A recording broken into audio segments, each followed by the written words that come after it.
Gua ya kalau ngomongin postur lagi ya pasti nanti kata main basket kan harus dibandingin dengan negara Jepang yang dengan postur yang segitu aja punya skill. Yang penting skill Ya, kan. ya. Dan gua harap juga si Indonesia ini dengan banyaknya poster yang tinggi-tinggi menutup skill yang belum belum belum apa ya, belum Belum ada di situ. 100%. Ya, Iya, belum 100%. Kan bisa menutupi dengan hmm, tinggi badan itu loh. ya. Jadi Ali Bagir tuh kan punya tinggi yang berapa, proporsional, bisa main outside, inside, bisa drive, bisa ya hampir hampir komplit, hampir all around player lah.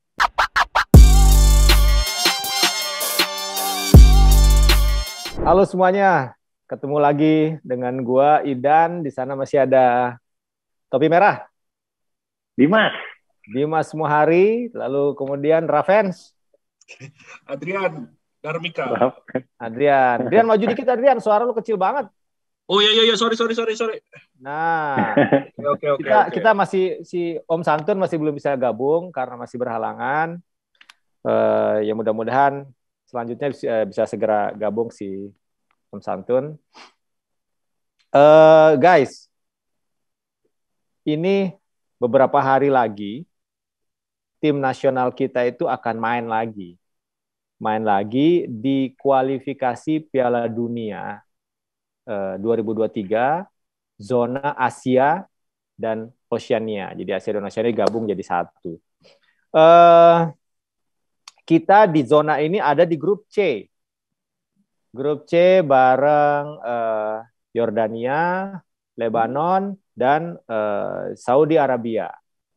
Jadi gue akan kasih gambaran sedikit tentang apa yang sudah terjadi ya. Ada beberapa window. Jadi untuk lolos ke Piala Dunia itu salah satunya lewat kualifikasi Piala Dunia. Dan kualifikasi Piala Dunia ini akan panjang sekali rentetannya. Bahkan dia akan selesai baru ketahuan siapa yang lolos itu nanti di bulan Februari 2023. Piala Dunianya lama ya. Lama. Nanti Piala Dunia sendiri di pertengahan tahun 2023. Nah, di grup kita sendiri ini kita sudah main 2 kali, guys. Kita sudah main 2 kali lawan Lebanon, dua-duanya kalah. Pertemuan pertama kita kalah 3-8, 9-6. Pertemuan kedua kita kalah 6-4, 110. Nah, kita akan main lagi nih. Kita akan main lagi lawan Arab Saudi dan Yordania. Kalau tidak meleset waktunya dan tempatnya, kemungkinan kalau sesuai jadwal, kita akan lawan Arab Saudi itu tanggal 24 Februari. Tanggal 27 Februari di Arab Saudi. Tanggal 27 Februari kita akan main lawan Yordania di ibu kotanya di Amman. Jadi itu adalah pertandingan timnas dalam waktu dekat. Nah, sebelum jauh lagi kita ngobrol nih, gue juga mau ngasih masukan atau penjelasan dikit yang sudah kita ulang-ulang beberapa kali bahwa kita ini di tahun 2023 akan menjadi tuan rumah Piala Dunia. Tuan rumahnya di 3 negara. Indonesia, kita, Filipina, dan Jepang. Filipina dan Jepang pasti lolos, otomatis lolos. Nah, kita harus melewati berbagai kualifikasi. Berbagai karena bukan hanya satu. Jadi kita Curang. Apa? Kok curang Jepang sama Filipina langsung lolos? Kita enggak. Ya udahlah kita bisa doa aja nggak, Mbak. Ya enggak lah, curang kita lah kok bisa kualifikasinya banyak. Iya. Jadi ada dua kualifikasi yang bisa kita lakukan. Satu adalah melalui kualifikasi Piala Dunia, yaitu yang akan kita hadapi besok nih beberapa hari lagi nih. Nah, itu salah satunya. Jadi untuk zona Asia itu akan diambil 8 negara. 8 negara. Sementara 2 sudah pasti kan? Sudah pasti yaitu Jepang dan Filipina. Jadi sisa 6. Jadi kita akan bersaing dengan 6 negara nih. Jadi di FIBA kualifikasi Piala Dunia ini cari 6 negara, tapi pesertanya itu ada 16 negara pesertanya. Peserta kualifikasi 16 negara itu di round pertama atau ronde pertama atau putaran pertama itu dibagi 4 pool. Satu pool isinya 4. Nah, nanti dari 4 ini ketemu semua, masing-masing tuh 2 kali main, 2 kali ketemu. 2 kali ketemu. 3 teratas lolos ke putaran kedua atau ronde kedua. Artinya ada 12 tim. 12 tim. Nah, terus 12 tim ini akan dibagi jadi dua. Grup A dan grup B, 6-6. Nah, 6-6 ini tanding, 3 teratas itu lolos Piala Dunia. 3 teratas. Bisa lah. Ya, bisa lah nggak lolos atau bisa lolos? Bisa lah aja. Nah, itu satu. Adrian, lu jangan ketawa-ketawa, Adrian. Belum. Kita harus kasih penjelasan dulu yang mendasar buat pendengar kita. Yang kedua adalah tahun ini bulan Juni apa Juli ya? Juni itu akan ada Piala Asia, FIBA Asia Cup 2022, mainnya di Jakarta. Mainnya di Jakarta. Kalau kita bisa masuk lagi ya. 8 besar, otomatis kita lolos. Lolos apa? Lolos Piala Dunia. Kalau kita bisa masuk 8 besar. Nah, artinya kalau kita masuk 8 besar, bulan Juni kita sudah bisa memastikan kita lolos. Pertandingan sisa kualifikasinya bolehlah untuk ngetes kekuatan. Yoi, sparringnya dong. Ya, sparringnya. Nah, sekarang kan sebelum kita ke topik yang kita mau bahas, gue mau nanya dulu sama lu berdua. Menurut lu peluang lolosnya lewat mana? Yang lebih besar? Lewat kualifikasi Piala Dunia atau lewat Piala Asia? Kalau gue Piala Asia. Piala Asia ya. Adrian? Iya, sama lah. Cuma butuh dua kali menang soalnya. Butuh 2 kali menang di grup dan kita akan lolos ke Piala Dunia. 2 kali menang ya, kurang lebih 2 kali menang ya. 2 kali itu 3 ya. Kalau misalnya grupnya 4, satu grup berapa sih nanti isinya Piala Asia? 3 ya. Sorry, ya 4. Cuma kan kita 2 menang kan 4 sama kitanya kan. Iya. Cuma butuh 2 kali menang sebenarnya udah bisa lolos. Dan tambahan aja 3 kali pertandingan ya. Tahun lalu. 3 kali main ya. Iya. Eventnya harusnya tahun lalu ya, digeser tahun ini. Digeser gara-gara COVID. Iya. Nah, karena gini, gue juga sepakat, kita lebih baik memprioritaskan Piala Asia. Oleh karena itu, yang kualifikasi Piala Dunia, di mana kalau kita lihat pesertanya, 16 peserta itu rata-rata semuanya di atas kita rankingnya di FIBA. Lebih jago daripada kita gitu. Tapi sebenarnya di Piala Asia juga sama sih. Kurang lebih sama. Tapi setidaknya peluang lolosnya lebih besar. Nah, oleh karena itu, gue minta pendapat lagi nih, sebelum kita masuk ke topik utamanya. Sebaiknya kualifikasi Piala Dunia ini diapain buat kita? Menurut lu gimana, Mas?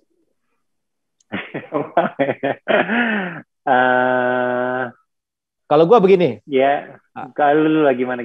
Kalau gue jadiin ajang sparring aja, coba-coba pemain, coba-coba strategi. Berarti ini mereka masih bisa rotasi pemain kapanpun gitu? Boleh. Jadi bisa, misalnya gue lah ya, ada di timnas nih sekarang. Ya. Terus gue lu keluar dulu ya, gue coba pemain lain. Nanti gue bisa dipanggil lagi gitu. Boleh. Ya. Boleh. Per Windows. Ya. Per Windows boleh. Boleh ya, benar. Kalau gue sih lebih cari bener-bener best of the best gitu, pemain Indonesia gitu loh. Boleh, kualifikasinya sebaiknya digituin gitu loh. Coba pemain muda mungkin, coba sistem bermain seperti apa gitu loh. Kan nggak apa-apa kan coba-coba gitu loh. Ya. Kan nanti ujungnya di Piala Dunia, ya nggak? Piala Asia. Iya, Piala Asia. Yang peluang besar. Yang peluang besar, yang nggak apa-apa coba-coba. Ya, tapi ya gini ya, gue bisa ngomong coba-coba, cuma kan nanti orang Indonesia yang nonton, lu sih coba-coba, kan ada seperti itunya ya. Tapi sejauh ini ya memang itu yang terjadi gitu loh. Memang lu kelihatan memang yang sebelumnya memang dibantai kan, kalau bisa dibilang dibantai, memang dibantai gitu jauh. Iya. Iya kan, berarti kan perlu rotasi pemain gitu loh, perlu cobalah gitu loh.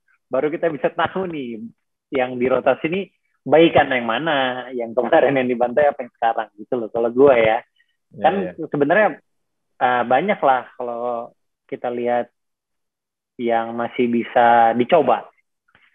Asik. Itu nanti kita ngomongin siapa aja kita bisa coba ya. Iya. Gue pengen tahu Adrian dulu. Adrian, gimana sebaiknya kita menyikapi kualifikasi Piala Dunia 2023 ini yang mau kita hadapin?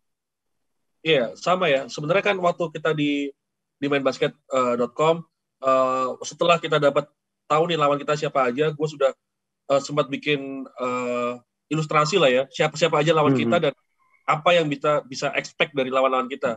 Perlu diketahui Yordania itu World Cup tahun sebelumnya main.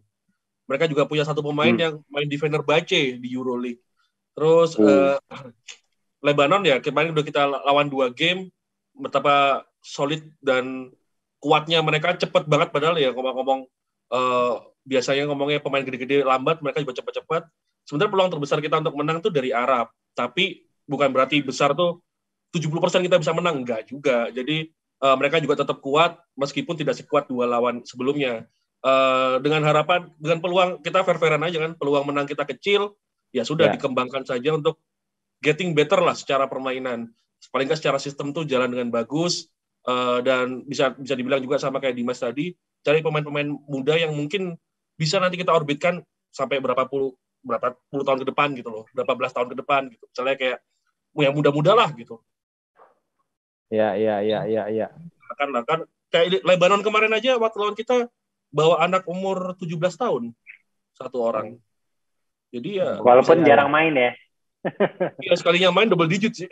Iya, betul. Iya. Ya, ini gue langsung buka ranking FIBA. Tadi kalau yang paling dekat sama kita memang Arab Saudi, tapi juga Arab Saudi sekarang udah di atas kita loh, udah di atas kita. Waduh. Udah naik kemarin peringkatnya. Beberapa waktu yang lalu di awal-awal memang ada di bawah, tapi sekarang udah naik di atas kita si Arab Saudi. Jadi 3 grup yang ada, 3 klub, 3 tim, 3 negara yang ada di grup kita ini semua di atas kita rankingnya. Kalau gue sendiri menganggap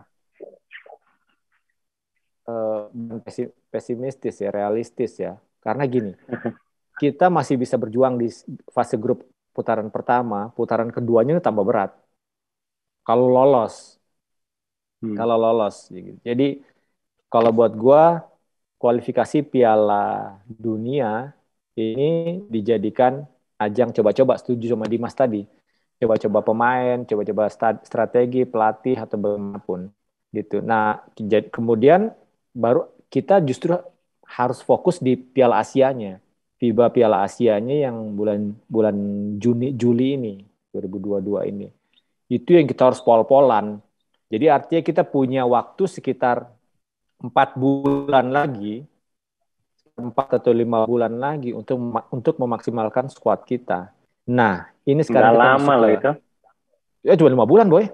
Cuma 5 bulan, maksimum 5 bulan. Nah, ini sekarang topik utama kita. Lu berdua sudah puas nggak sama skuad timnas yang ada saat ini? Dimas puas nggak, Mas? Belum puas. Belum ya. Kalau Adrian puas nggak? Ya sama lah. Belum. Sama lah. Nah, oke. Sekarang kita langsung masuk nih. Kita lihat skuad yang ada nih. Kita sudah nonton 2 game kemarin lawan Lebanon. Menurut lu, terus kita juga lihat 2 seri IBL, 1,5 lah, yang 2 dipotong. Seri 2 dipotong. Menurut lu, Mas Adrian, siapa pemain-pemain yang masih ada sekarang di Liga layak untuk dicoba ke dalam timnas? Sok Dimas duluan. Gue sih pengen si Dame ya. Wah, ini sama gue nih. Dame ya. Gue sih pengen tapi ya Coach Toro ya yang senior ya. Ya keputusannya harusnya ada di beliau ya. Ya keputusannya. Ya Dame main 3, main 2, jangan main 4 kalau gue ya. Iya. Pengen banget gitu loh. Ya asal lagi skillnya. Kalau gue sih pengen itu ya. Sejauh ini masih itu yang kepikiran sih. Adrian? Siapa lagi ya? Adrian dulu. Nanti lu pasti kepikiran habis itu. Adrian siapa dia? Kalau gue sih Lutfi. Lutfi Koswara. Ya, Oke. Kenapa Lutfi Koswara? Ya, sekarang dia mungkin salah satu shooter paling konsisten yang kita punya, pure shooter,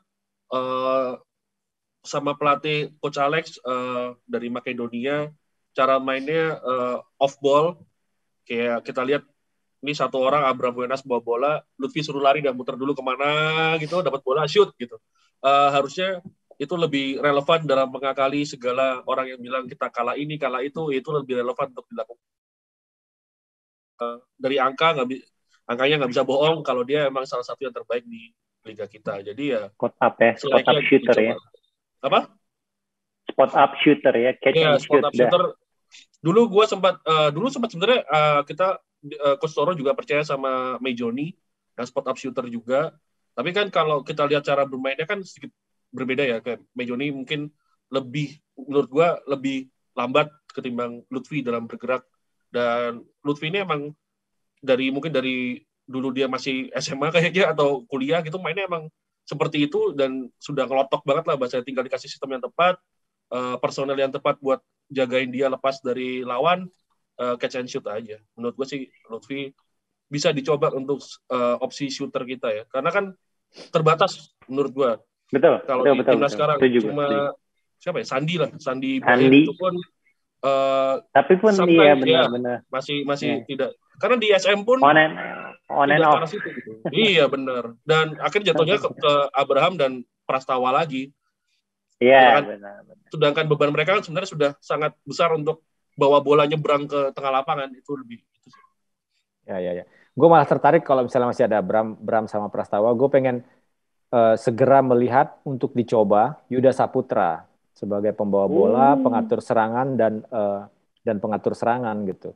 Jadi karena kita bisa lihat dari musim lalu 2021 ketika Yuda masih membela Indonesia Patriots, kemudian di musim ini di 1,5 seri yang sudah jalan, Yuda membela Prawira, kita lihat bagaimana eksplosivitasnya si Yuda ya dalam bermain, bawa bola kemana-mana ngelantun, lalu kemudian berani melepaskan tembakan juga penetrasi gitu. Nah, gue penasaran apakah kemampuan Yuda di liga ini, di IBL ini sama bagusnya ketika dia main di kualifikasi Piala Dunia gitu. Jadi gue rasa Yuda sangat layak untuk mendapatkan kesempatan main sebagai pemain tim nasional.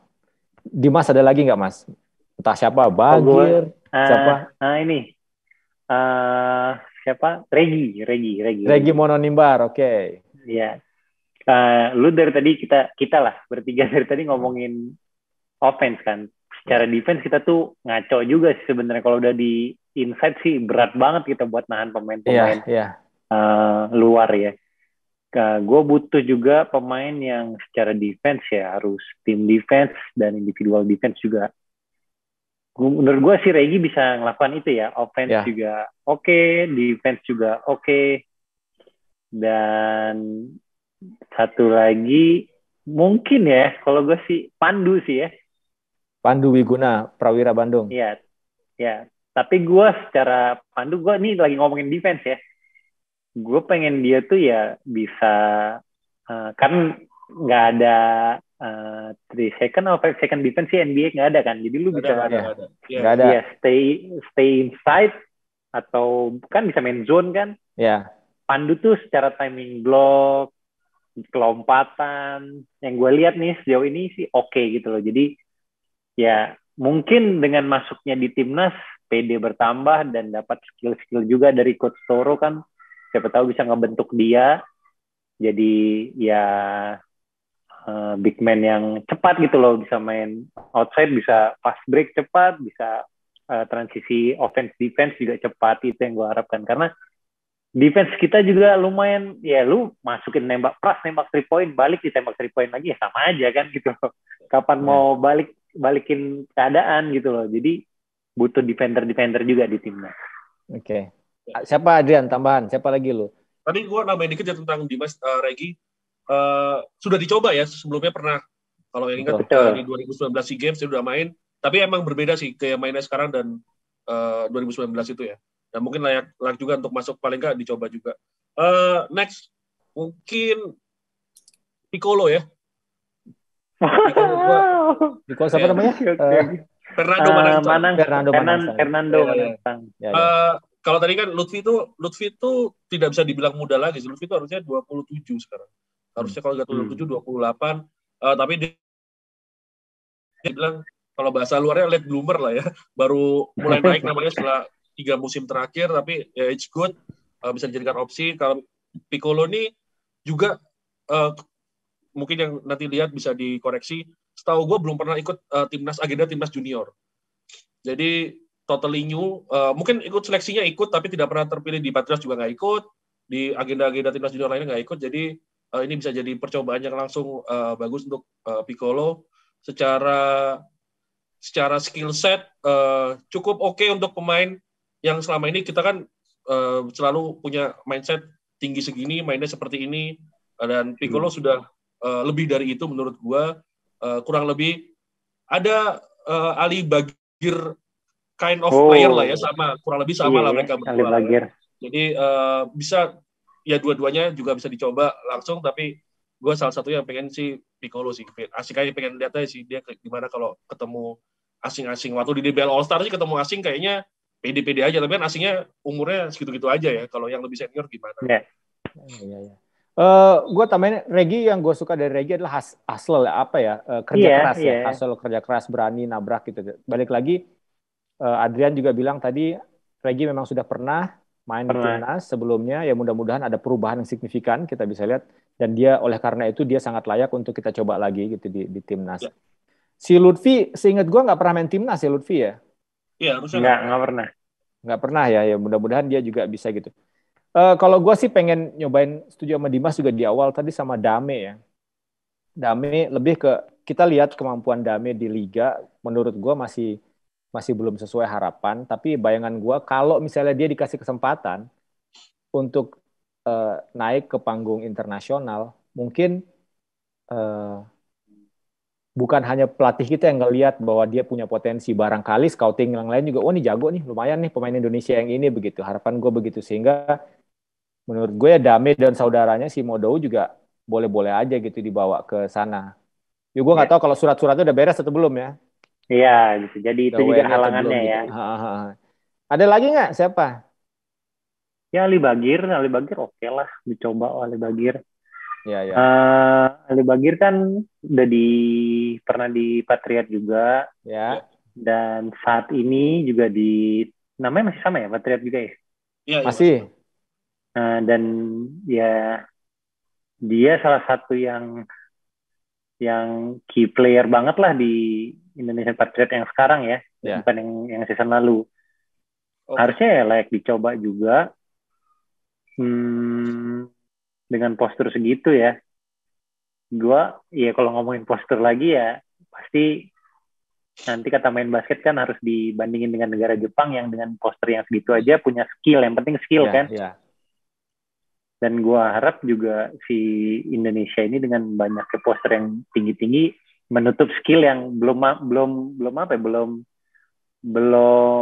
ada di situ. 100%. Iya, belum 100%. Kan bisa menutupi dengan tinggi badan itu loh. Jadi Ali Bagir tuh kan punya tinggi yang berapa, proporsional, bisa main outside, inside, bisa drive, bisa ya hampir komplit, hampir all around player lah. Ya. Ali Bagir sih kalau gue. Kalau gue sih setuju sama Ali Bagir ya. Cuman emang menurut gue harus ada seseorang pelatih, harusnya ya, pelatih yang bisa memerhatikan secara seksama tentang Ali Bagir, kelebihannya di mana. Oleh karena kelebihannya di mana dan dia harus eksploitasi itu kelebihannya itu ditajemin lagi sama dia. Lalu kekurangannya di mana? Jadi kekurangan si Ali Bagir di mana? Misalnya, lantun bolanya atau dribblenya masih kurang bagus, post-nya masih kurang bagus, nembaknya. Nah di situ Ali harus benar-benar melatih itu gitu. Jadi dia harus najemin kekurangan-kekurangan yang menaikkan level dari apa yang skill-skill yang masih dianggap kurang untuk bisa bersaing di internasional. Syukur kalau ada kelebihannya gitu. Mas, terus kemudian begitu juga harapan gue sama yang muda-muda yang lain, kayak misalnya kita belum lihat Yonga main ya lagi ya. Iya belum. Oh iya. Patrick Yonga kita masih belum lihat dia main, padahal menurut gue di musim lalu Hendrik Yonga ya. Hendrik Patrick? Hendrik. Yonga. Kita lihat musim lalu ada potensi nih pemain gitu. Jadi semoga tidak tenggelam gitu. Nah, sama kayak Bagir, pemain-pemain ini menurut gue harus dikasih tahu gitu. Mana kekurangannya yang harus segera dibereskan dalam waktu yang sangat singkat ini. Mudah-mudahan kalau intensif latihannya bisa ngejar gitu untuk bersaing di level Asia supaya lolos gitu. Ada lagi nggak guys nama? Kalau gue Adrian. Saiful Amir lah. Oh, If, ya betul. Saiful Amir. Gimana Saiful Amir? Ya, If sekarang top skor dari lokal. Di IBL 15 poin kalau nggak salah, 15 atau 17 gitu. Ya harusnya layak dicoba nggak? Oh, sorry, top skor mungkin Caleb ya. Ada Caleb, tapi If buat pemain yang bisa dibilang mungkin out of nowhere di 2 musim terakhir. Kalau kita sih sudah memperhatikan bagaimana perkembangannya dia sejak di sama Daniel tuh apa klub yang bubar Bogor Siliwangi. Ya kan tuh klub pertama dia tuh di profesional. Situ dia pindah. Memang sudah ada peningkatan dan menurut gue layak dicoba karena cukup komplit skill setnya untuk pemain segitu ya. Meskipun akurasi jarak jauh mungkin tidak terlalu bagus, tapi punya lantun bola yang bagus, cara dribblenya bagus, kemudian defense-nya ada kemauan lah. Yang penting kan ada kemauannya dulu tuh. Mas, gimana Mas si Saiful? If seri 1-2 sih konsisten. Seri 1, seri 2 konsisten dan masih bermain seperti itu layaknya seorang If. Maksudnya memang outside-nya memang ya belum kelihatan mungkin ya. Dia masih, kalau gue bilang sama Regi sih mirip ya, gitu loh. Nggak mau kalah, kuat gitu loh. Lu lihat dia jaga Arki seperti apa, mati-matian. Dan dia saat offense juga power, ya itulah. Memang butuh orang-orang yang tough gitu sih kalau di basket, di timnas. Nggak sekedar cuma cuma punya kemampuan drive, shooting segala macam, tapi kalau lu nggak punya kekuatan buat mentality, buat physically, ya nggak bisa juga gitu. Jadi butuh complete player lah di Indonesia. Ya betul, gue setuju. Gue suka kata-katanya complete. Pemain tuh harus complete. Saiful gue setuju. Saiful tuh punya sesuatu yang bisa membawa dia masuk ke timnas. Tapi memang gue nggak tahu ya. Barangkali pelatih fisik akan bisa lebih banyak ngomong tentang ini. Menurut gue si Saiful harus lebih tebal lagi badannya karena ketika lawan di internasional banyak teman-teman kita yang pemain nasional ngomong, wah itu mah udah keras banget levelnya, fisik lu harus kuat banget gitu. Dan Saiful harus lebih kuat menurut gua. Dia punya kecepatan, tapi dia punya nggak kemampuan untuk ngerem juga. Nah, kalau dia punya kecepatan, akselerasi yang bagus, dia juga harus punya deselerasi yang bagus, sehingga nanti menurut gua, kalau dia bisa main cepat, dia juga bisa ngerem, sehingga dia akan dia tuh lama-lama mainnya jadi bijaksana, jadi bisa mikir dewasa. gitu.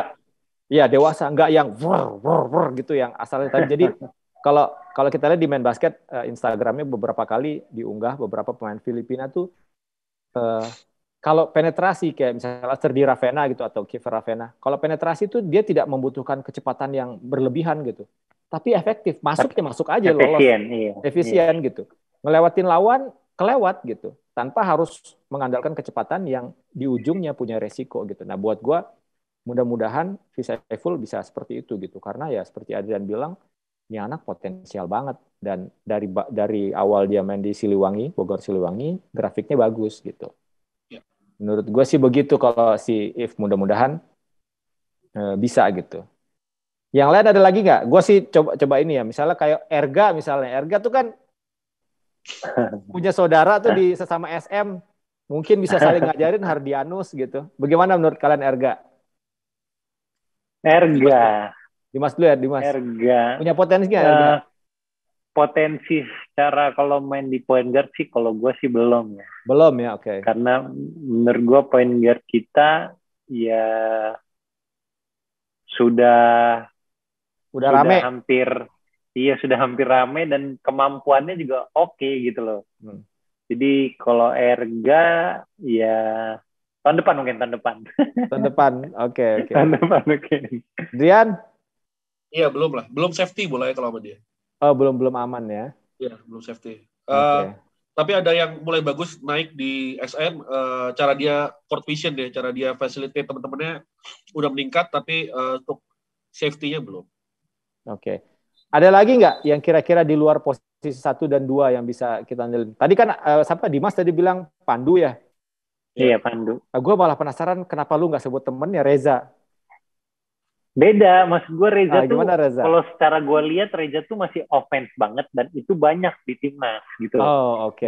Model seperti Reza. Kalau Pandu nih gue berharapnya defense sebenarnya. Pick and roll, dia ngepick, dia buka.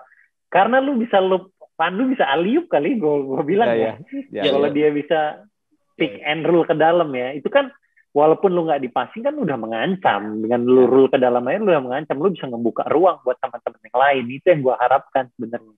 Kalau si ini, sorry gue potong Mas. Si Firdan. Iya, gimana? Kalau Firdan gimana? Firdan tuh ada rama-ramanya tuh rasanya. Firdan, belum. Kalau gue, belum Firdan adiknya Reza ya? Iya.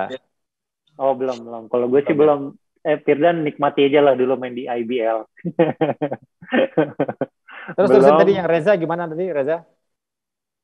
Si Pandu tadi, maksud gue selama ini beberapa kali nonton NBA terkadang kayak Anthony Davis, kayak dua itu, lu seal aja di bawah, nggak diterima bola, tapi lu buka peluang gitu loh. Gue pengen, terkadang gue lihat pemain Indonesia tuh minta bawah, passing dong, nggak dipasing marah gitu loh. Padahal lu dengan gitu aja lu udah buka peluang buat temen lu yang lain, lu buka open area di di paint itu udah kosong banget kan dengan lu seal di bawah. Otomatis si big man yang lu seal saat gua drive mau ngeblok ya nggak bisa ya, gua udah open layup. Terkadang tuh ya mikirnya harus seperti itu, maksudnya lu seal itu bukan tentu harus passing gua dong, enggak. Kalau gua ada kesempatan bisa ngelewatin dia, ya thank you, gua juga sama lu udah kasih kesempatan gua buat layup. Itu yang gua harapkan sih, jangan mikirnya lu harus dapat bola terus gitu loh. Iya. Dan itu Pandu bisa tuh Mas ya kayak gitu Mas ya? Bisa. Oke. Bagus banget, keren banget. Adrian, ada lagi nggak nama lain yang di pop up di kepala lo? Oh iya, sebenarnya gue punya satu pemain yang sangat-sangat under the radar. Gue yakin under the radar banget. Di NSH namanya Rizky Agung Pranata. Oke. Gue yakin ini sangat under the radar. Tapi kocaknya gini, jadi gue tahu dia masuk di IBL draft, IBL pertama kali melakukan draft yang pemainnya bisa dihitung jari sekarang survive ya di liga. Dan Rizky adalah salah satu pemain yang bertahan dan selalu jadi pilihan utama pelatihnya Cacing, pelatih Anthony. Dan waktu kemarin gue tanya ke Anthony Gabeloto tuh, menurut di pelatih Indonesia. Sorry boy. Ulang, putus. Suara lu hilang. Mulai dari pelatih tadi, sejak pelatih pertama Cacing. Wahyu. Coach Cacing, Coach Inal, dan juga sekarang Anthony Gabeloto, dia tuh ada terus di tim dan jadi pilihan utama. Even Coach Cacing ya.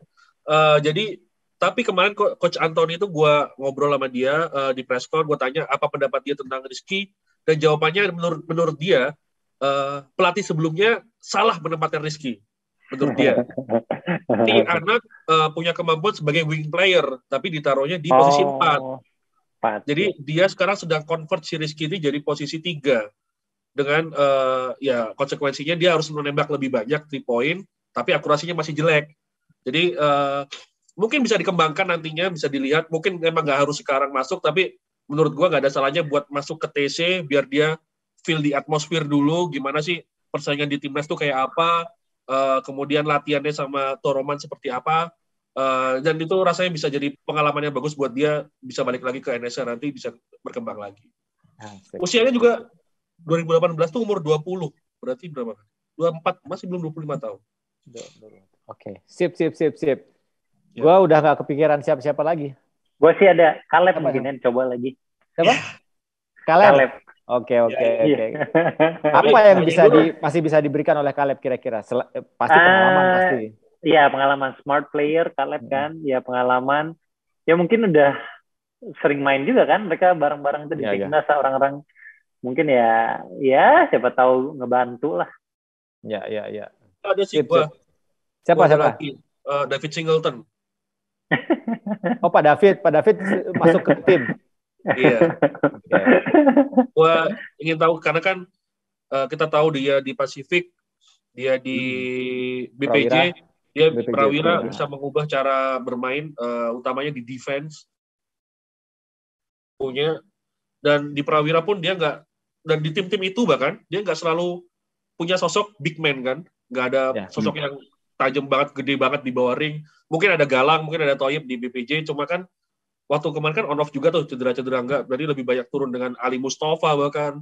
Kemudian di Pasifik dia turun pakai Yonatan. Kemarin dia turun pakai Reza Guntara, Firdan, Yuda, Bram, Sultan, dan Timo bahkan. Jadi apa ya? Dia punya konsep bertahan yang fresh daripada yang kita punya sekarang. Jadi lebih baik mungkin bisa dicoba untuk masuk lah, atau ya gimana kayak caranya supaya ada pandangan baru aja gitu. Wah, itu masukan keren tuh. Sip. David Singleton ya sebagai salah satu anggota tim pelatih di timnas Piala Dunia ya, khususnya Piala Asia aja dulu kita fokus. Oke, sip. Terima kasih Adrian, terima kasih Dimas.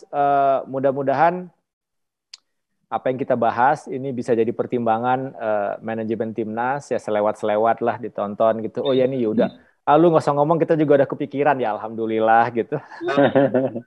Oke, sip. Ada tambahan lagi nggak sebelum kita benar-benar tutup?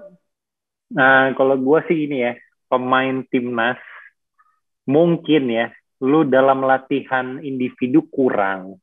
Karena kebanyakan ini kan ngejar waktu atau chemistry di tim. Gue harap ya lu tambah-tambahan lah gitu loh, karena skillnya harus lebih dipertajam lagi. Tambah-tambahan maksudnya lu punya, menurut gue pelatih-pelatih private di Indonesia udah banyak gitu loh, atau lu latihan sendiri apa, karena kayak contoh Adrian pengen Piccolo masuk, kalau dia masih latihan individu, skill terlalu banyak di timnas, kalau gue bilang gak ada gunanya. Saat lu di timnas, lu harusnya main chemistry secara tim gitu loh latihannya.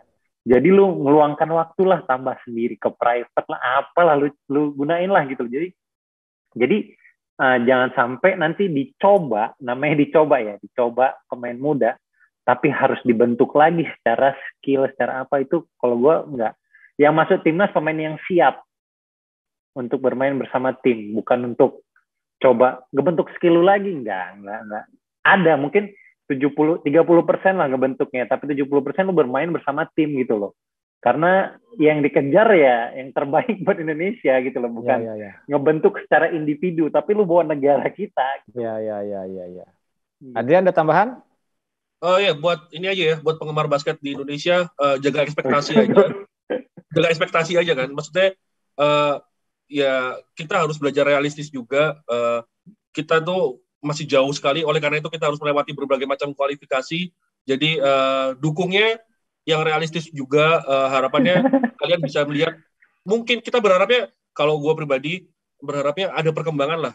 Jadi secara play, secara how they play gitu loh, bagaimana mereka ada di lapangan, bukan semata ya kita kalah dari 30, kalah ke 20 gitu. Tapi jangan-jangan pemain utama mereka udah nggak main dari kuarter 3 gitu kan. Jadi it's not the answer gitu buat hasil akhirnya. Bahwa yang kita harus fokus adalah berkembang lebih baik, menjaga ekspektasi dan Asia. Jadi fokusnya ke situ sebaiknya, dan ya we'll see. Kita semoga ya kita bisa lihat timnas lebih baik lah. Oke, sip. Gua mau nambah sedikit lagi. Gue pengen nimpalin yang dari Dimas. Gue senang banget tadi Dimas bilang untuk pemain-pemain itu ayo tambah lagi gitu ya, tambah lagi latihannya. Nah, gue sih pengen ngomong usulnya Dimas luar biasa keren. Mudah-mudahan disupport sama manajemennya. Maksud gue gini, sama manajemen timnasnya. Jadi ditambahin duitnya. Karena bukan berarti pelatih apa namanya? Private itu gratis, enggak kan? Bayar gitu. Enggak lah, iya benar. Nah, itu harus dibantuin tuh sama manajemen nih, tambahin gitu. Anggaran timnas tambahin gitu. Kalau memang kita pengen perform di 2023, GOR sudah kita bangun. GOR baru tuh kan di Hall Basket Senayan mau dibangun yang baru, jadi itu mewah gitu. Kasih juga duit, jangan nanggung buat pembentukan timnya. Jadi apa yang dimau sama Dimas bisa terlaksana, karena ujung-ujungnya buat negara juga gitu. Jadi mereka bisa punya personal trainer, bila perlu datengin dari luar yang benar-benar jago, yang punya nama gitu, yang bisa efektif ngelatih mereka dalam waktu yang sangat singkat gitu. Bayar $10.000, $1.000, $1 juta bayar gitu. Kalau memang niat gitu. Karena kalau cuma Dimas bilang, ayo dong lu latihan lagi Visaiful, lu latihan lagi Regi gitu. Ya Mas, bayar itu mahal, kita harus drastis. Tim nasional nggak mau nambahin duit gitu, jangan. Justru gua sih pengen siapapun yang ada di timnas ini yang nantinya dipanggil itu harus dibantu semuanya, support, khususnya duit. Langsungnya kita bilang duit, jadi oh nih gue datengin pelatih ini, dia akan ngelatihin skill gitu. Jordan Lowry datengin siapa gitu untuk ngelatih. Gue itu luar biasa saran-sarannya, dan sarannya Ardian juga bagus, jaga ekspektasi karena memang kita harus buka mata. Gue tuh kadang-kadang kita suka keliru, hebat di Liga IBL, jelas tidak ekuivalen dengan di internasional, beda gitu, levelnya beda gitu. Makanya kita harus jaga ekspektasi. Sip, terima kasih guys. Gue rasa obrolannya keren nih, ngebahas siapa aja yang bisa cocok ke sana dan saran-saran kita untuk kemajuan tim nasional. Kalau yang nggak setuju ya silakan seperti biasa di komentar. Yang setuju ya boleh kirim kue ke kita. Mas, ayo Mas, silakan Mas, tutup Mas. Jangan lupa subscribe channel Main Basket yang tayang setiap hari Jumat jam 4 sore. Nyalakan notifikasi YouTube kalian biar tahu ada video terbaru dari kita. Share video ini ke teman-teman kalian dan jangan lupa like juga video ini. Oke, terima kasih semuanya. Sampai jumpa. Bye-bye.